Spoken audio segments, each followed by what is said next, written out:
warahmatullahi wabarakatuh.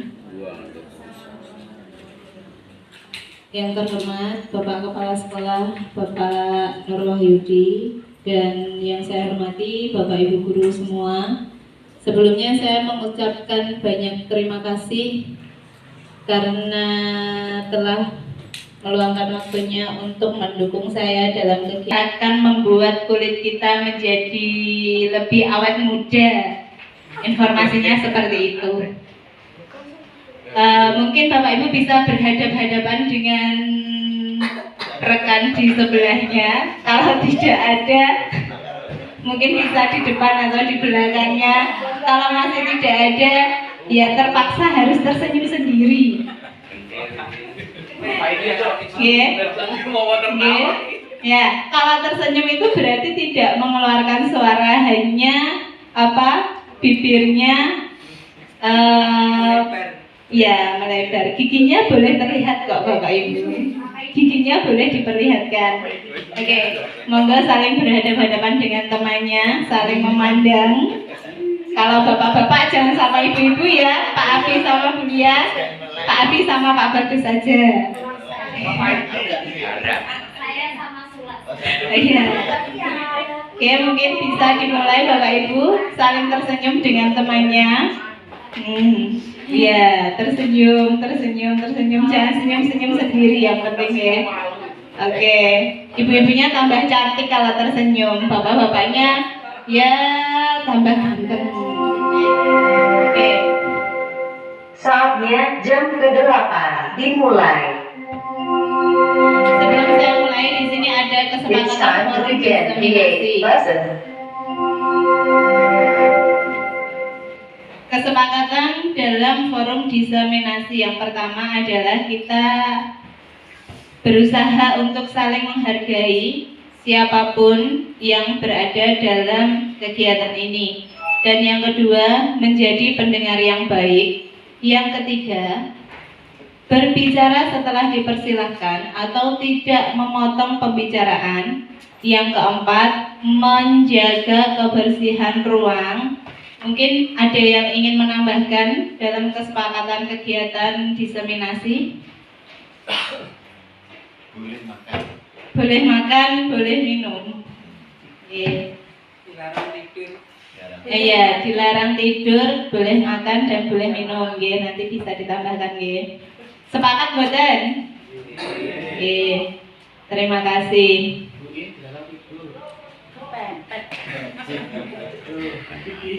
Budaya positif itu merupakan nilai-nilai atau keyakinan-keyakinan dan juga kebiasaan-kebiasaan di sekolah yang berpihak kepada murid agar murid dapat berkembang menjadi pribadi yang kritis, penuh hormat dan juga bertanggung jawab. Kita semua di sini sebagai seorang guru yang baik harus memiliki kemampuan dalam mewujudkan budaya positif di sekolah. Budaya positif tersebut bisa dijalankan dengan menerapkan konsep-konsep inti. Seperti yang pertama, ada disiplin positif. Yang kedua, ada motivasi perilaku manusia. Yang ketiga, ada keyakinan kelas. Kemudian kebutuhan dasar manusia, posisi kontrol restitusi dan juga segitiga restitusi. Dari poin-poin ini nanti akan saya jabarkan lebih rinci. Yang pertama adalah tentang disiplin positif. Disiplin positif itu merupakan suatu cara penerapan disiplin yang mengajarkan anak untuk bertanggung jawab dan menumbuhkan kesadaran diri berdasarkan nilai-nilai kebajikan. Menurut Ki Hajar Dewantara, pendidik adalah pamong. Jadi guru itu adalah pamong yang bertugas untuk menuntun, mengarahkan, membina dan mendidik dengan penuh kasih sayang. Budaya positif dalam mendidik adalah suatu pendekatan yang mengutamakan penguatan positif, pengembangan diri dan pembentukan yang baik, terutama berfokus pada pendidikan karakter anak. Disiplin positif lebih ke arah disiplin diri yang dapat mengontrol diri dalam melakukan segala tindakan. Dengan adanya disiplin diri, bisa membuat murid lebih memahami dan menyadari berdasarkan motivasi internal, bukan dari paksaan, bukan dari pujian, ataupun bukan dari hukuman.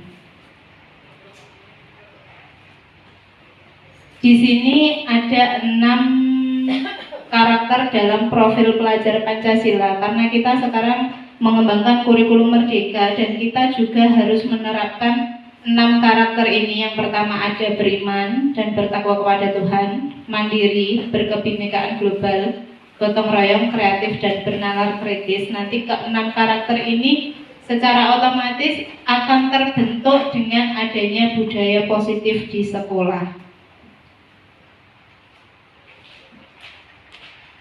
Yang kedua adalah tentang motivasi perilaku manusia. Jadi setiap siswa itu melakukan setiap tindakan mereka di sekolah itu pasti ada alasannya, ada motivasi di balik perilaku dari setiap siswa. Motivasi adalah dorongan yang timbul pada diri seseorang secara sadar atau tidak sadar untuk melakukan suatu tindakan dengan tujuan tertentu. Nah, untuk anak didik kita, ketika mereka melakukan suatu kesalahan atau melakukan sesuatu yang baik, itu juga pasti ada motivasi dalam diri mereka. Apa yang menjadi motivasi mereka akan kita bahas selanjutnya. Pada dasarnya, motivasi perilaku manusia itu ada 3. Yang pertama adalah untuk menghindari ketidaknyamanan atau hukuman. Itu adalah motivasi yang pertama. Yang kedua adalah motivasi untuk mendapatkan imbalan, penghargaan atau apresiasi. Yang ketiga, untuk menjadi orang yang mereka inginkan dan menghargai diri sendiri dengan nilai-nilai yang mereka percaya. Jadi motivasi dasar perilaku manusia itu ada 3. Selanjutnya tentang keyakinan kelas. Keyakinan sekolah atau kelas merupakan pernyataan-pernyataan universal yang mudah diingat dan dipahami serta harus dilakukan di lingkungan sekolah. Keyakinan kelas adalah seperangkat nilai dan prinsip yang disepakati bersama oleh guru dan juga siswa untuk memandu perilaku dan interaksi di dalam kelas. Di sini ada contoh-contoh keyakinan kelas. Yang pertama adalah toleransi atau saling menghormati. Yang kedua, kerjasama atau kolaborasi. Kemudian yang ketiga ada kejujuran. Yang keempat, bertanggung jawab atas barang milik sendiri. Selanjutnya, menggunakan bahasa yang baik dan sopan, menjaga kebersihan kelas, disiplin waktu, dan menghormati semua guru dan staf serta menerapkan 5S.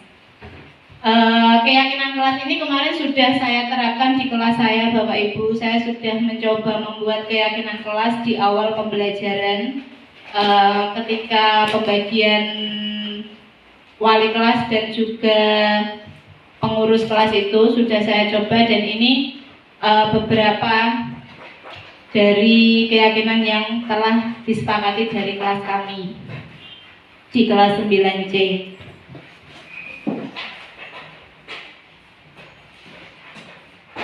Kebutuhan dasar manusia.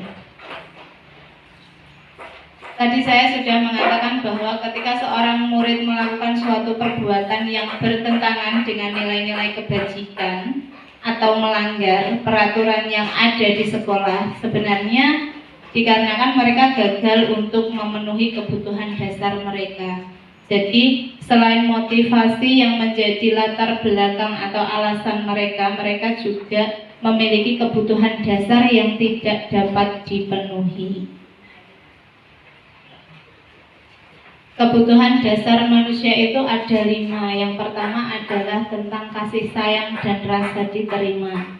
Jadi terkadang siswa itu melakukan sesuatu yang bertentangan untuk mendapatkan perhatian atau ingin diperhatikan oleh orang lain.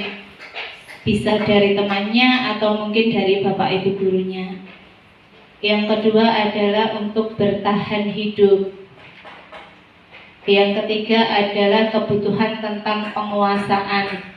Penguasaan itu berarti dia ingin terlihat menonjol atau ingin diakui oleh orang lain. Yang keempat adalah tentang rasa senang atau kesenangan. Jadi mereka melakukan sesuatu yang bertentangan itu karena mereka merasa bahwa itu adalah sesuatu hal yang menyenangkan. Jadi gawe gurune agak marah sedikit itu menyenangkan, seperti itu ada juga yang seperti itu. Dan yang terakhir adalah kebebasan. Jadi mereka ingin bebas, ingin merasakan kebebasan.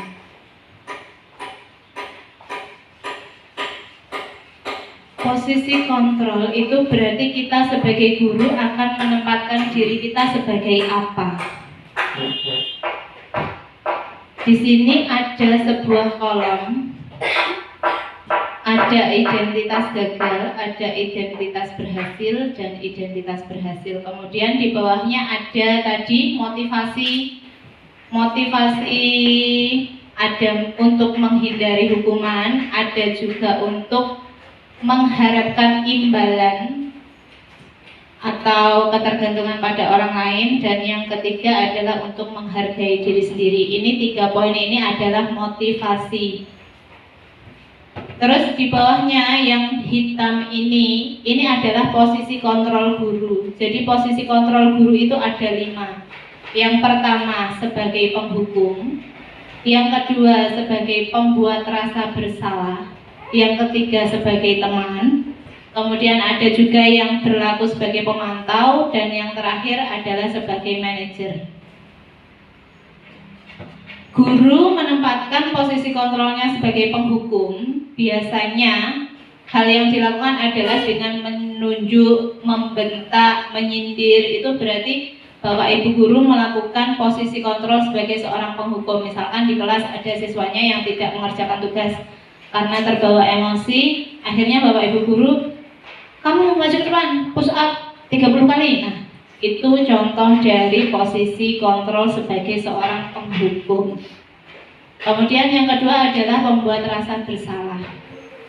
Jadi Bapak Ibu guru berceramah, kemudian mengatakan sesuatu yang menimbulkan rasa bersalah dari siswa. Misalkan, saya kecewa dengan kamu hari ini.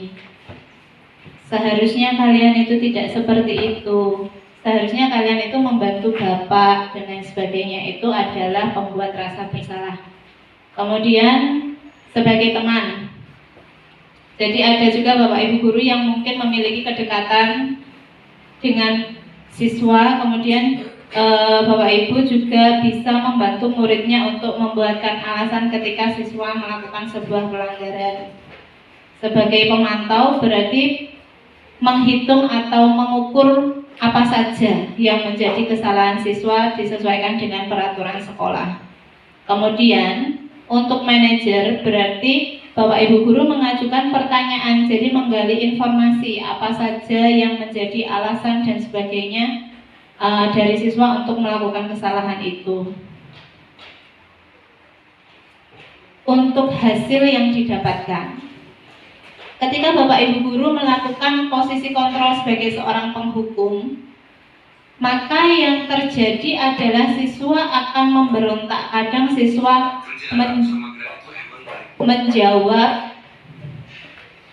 menjawab atau mungkin membantah, menyalahkan temannya, atau bahkan bisa juga murid menjawab dengan sebuah kebohongan untuk memberikan rasa aman pada dirinya sendiri. Aku ben gak dihukum, aku tak bohong wae. Nah, seperti itu. Kemudian untuk pembuat rasa bersalah, sama, ini dampaknya juga tidak akan dalam jangka panjang. Maka siswa akan menyembunyikan kebenaran, bisa juga menyangkal dan juga melakukan kebohongan. Sebagai teman, Sebagai teman ini, siswa akan merasa bergantung kepada Bapak Ibu guru. Nanti pasti saya akan dibantu. Seperti itu. Sebagai pemantau, jika Bapak Ibu guru menempatkan diri sebagai seorang pemantau, maka siswa akan mulai menyesuaikan diri dan merasa diawasi. Jadi siswa akan lebih berhati-hati. Sedangkan jika Bapak Ibu melakukan posisi kontrol sebagai seorang manajer, maka itu akan menguatkan pribadi siswa, karena siswa akan, karena tadi melakukan pendekatan dengan mengajukan pertanyaan, maka siswa akan terbuka dan juga itu bisa menguatkan pribadi siswa.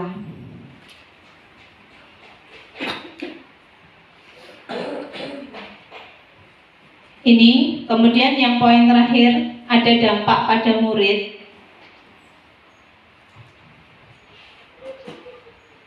Jika Bapak Ibu guru melakukan posisi kontrol sebagai seorang penghukum, maka itu tidak akan jangka panjang, dalam artian tidak menutup kemungkinan bagi siswa untuk mengulangi kesalahannya. Kemudian jika menempatkan diri sebagai pembuat rasa bersalah, terkadang siswa akan merasa rendah diri, atau mungkin juga bisa semangat belajarnya juga akan menurun. Sebagai teman, siswa tidak akan mandiri karena mereka akan merasa tergantung dengan pertolongan dari Bapak Ibu guru. Kemudian jika sebagai pemantau, akan menitik beratkan pada sanksi atau hadiah untuk dirinya. Sedangkan sebagai manajer, Bapak Ibu guru bisa membantu siswa untuk mengevaluasi diri, bagaimana cara untuk memperbaiki diri, dan ini akan memberikan dampak yang lebih baik kepada siswa. Dari kelima posisi kontrol tadi, guru sebaiknya menempatkan dirinya sebagai seorang manajer.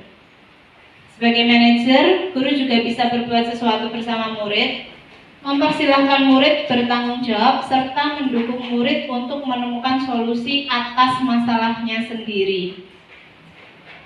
Posisi kontrol manajer mengacu pada restitusi yang menjadikan murid sebagai manajer bagi diri sendiri sehingga bisa tercipta identitas yang positif. Melanjutkan dari posisi kontrol seorang manajer, hal-hal yang bisa dilakukan adalah dengan melakukan pendekatan restitusi. Jadi budaya positif itu bukan hanya tentang anak melakukan kegiatan-kegiatan positif di sekolah saja, tetapi juga Bapak Ibu guru juga melakukan restitusi, segitiga restitusi untuk membantu siswa dalam pembentukan karakternya. Segitiga restitusi adalah sebuah strategi yang dilakukan untuk mengarahkan siswa pada kondisi yang lebih baik melalui sebuah konseling. Langkah-langkah dari segitiga restitusi yang pertama di sini ada menstabilkan identitas. Langkah yang kedua adalah validasi tindakan yang salah. Yang ketiga, menanyakan tentang keyakinan kelas seperti yang tadi sudah dibahas tentang kejujuran, toleransi, dan sebagainya. Menstabilkan identitas dilakukan berdasarkan prinsip bahwa membuat kesalahan adalah bagian dari proses pembelajaran yang nantinya akan menggeser identitas gagal menjadi identitas sukses. Maksudnya kita menguatkan, menstabilkan kondisi siswa dengan mengatakan bahwa kesalahan itu adalah sebuah proses dari pembelajaran. Kita juga bisa mengatakan bahwa berbuat salah itu adalah sebuah hal yang manusiawi, atau juga mungkin tidak apa-apa. Di sini Bapak tidak akan menyalahkan kamu, tapi di sini Bapak ingin mencari solusi dari masalah yang sedang kamu hadapi. Seperti itu. Langkah yang kedua dari restitusi adalah validasi tindakan yang salah. Validasi dilakukan berdasarkan prinsip bahwa setiap perilaku itu berupaya untuk memenuhi kebutuhan tertentu, sehingga guru akan bergeser dari pemikiran stimulus respon menjadi proaktif serta mengenal mengakui kebutuhan murid. Jadi di kegiatan validasi ini Bapak Ibu guru mencoba untuk menggali kira-kira kebutuhan dasar manusia apa sih yang ingin dipenuhi dari siswa. Kok siswa itu melakukan suatu tindakan yang bertentangan dengan peraturan yang ada di sekolah. Bapak Ibu juga bisa mengucapkan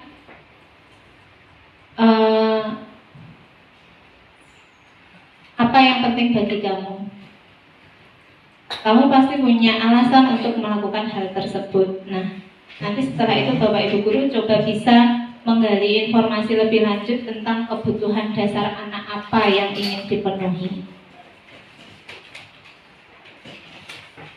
Yang terakhir adalah menanyakan keyakinan. Di sini mulai mencari solusi. Di sini anak diminta untuk mencari solusi dari masalahnya sendiri. Belajar menyelesaikan masalahnya sendiri. Sehingga perbaikan itu terjadi bukan karena dihukum, bukan karena diberi apresiasi, tetapi karena motivasi intrinsik dari siswa untuk berubah dan menjadi lebih baik. Di sini menanyakan keyakinan bisa tentang nilai apa yang telah kita sepakati di kelas. Bagaimana kamu akan memperbaiki kesalahan kamu.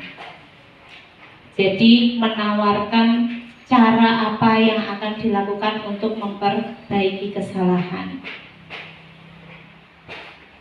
Itu tentang budaya positif di sekolah yang bisa saya sampaikan. Sedangkan untuk pembiasaan seperti yang dikatakan oleh Bapak Nur Wahyudi tadi, kita bisa memulainya. Sebenarnya kita sudah melakukan banyak pembiasaan positif kepada siswa. Contohnya kita melakukan sapa dan salam di depan sekolah ketika sebelum masuk kelas, sebelum masuk sekolah itu juga sudah merupakan pembiasaan positif. Kemudian budaya 5S, senyum, sapa, salam, sopan, santun, itu bisa kita terapkan lagi kepada siswa agar terbentuk karakter yang positif, mengangkat karakter dari profil pelajar Pancasila yang telah disebutkan tadi. Demikian presentasi dari saya tentang diseminasi budaya positif. Mungkin ada tambahan atau masukan dari Bapak Ibu guru.